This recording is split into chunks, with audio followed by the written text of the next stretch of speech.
निसर्गातून आकाराला आलेली चांगुलपणा चळवळ ही केवळ संकल्पना नसून ती समाज मनाला दिशा देणारी जीवन पद्धती ठरत आहे. या चळवळीच्या माध्यमातून उभारण्यात आलेले बेघर निवारा केंद्र म्हणजे उपेक्षितांसाठी आशेचा किरणच. नुकतीच या केंद्राला स्वतः डॉक्टर मुळे यांनी भेट देत तेथील वास्तवाला जाऊन स्पर्श केला. केवळ औपचारिक भेट न ठरता ही एक संवेदनशील संवाद ठरली. केंद्रातील वयोवृद्ध लाभार्थ्यांची त्यांनी आत्मीयतेने विचारपूस केली. त्यांच्या डोळ्यातील समाधान आणि सुरक्षेची भावना हीच या उपक्रमाच्या यशाची साक्ष देत होती. या निवारा केंद्रात दाखल असलेल्या अनेक ज्येष्ठ नागरिकांना नियमित औषधोपचार, पौष्टिक आहार, स्वच्छता, कपडे लत्ता आणि आरोग्याची काळजी दिली जात आहे.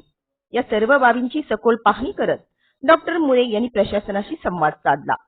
त्यांनी केवळ निरीक्षणच केले नाही तर व्यवस्थापनाला मार्गदर्शनपर सूचना देत या उपक्रमाची गुणवत्ता अधिक वृद्धिंगत करण्याचा प्रयत्न केला. चांगुलपणा ही केवळ भावना नसून ती कृतीत उतरली पाहिजे हा संदेश या भेटीतून अधोरेखित झाला. या उपक्रमामुळे चळवळीचा मूळ उद्देश समाजातील दुर्बल घटकांना सन्मानाने जगण्याची संधी देणं प्रत्यक्षात साध्य होत असल्याचं समाधान त्यांनी व्यक्त केलं.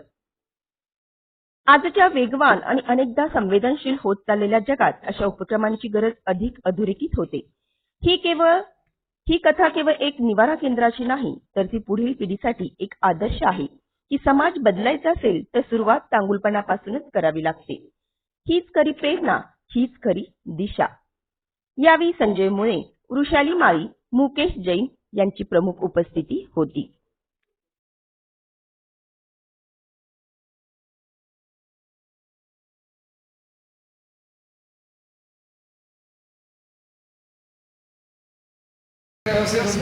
पेन्शन आणायला भूक लागते की नाही? भूक लागते खाल्लं तर मग ताकद येणार. व्यवस्थित जेवायचं पाहिजे. खायला काय पाहिजे? फरसाणा. अजून आणि काय पाहिजे? अजून काय काय नको? सरांना भजन म्हणून दाखव ना. भजन म्हण ना जरा.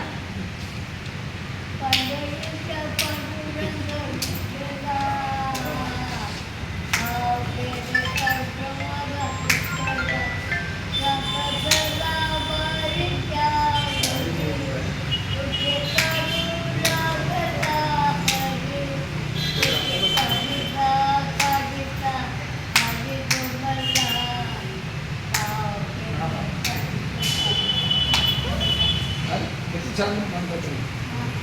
छान म्हणतात. छान सुंदर.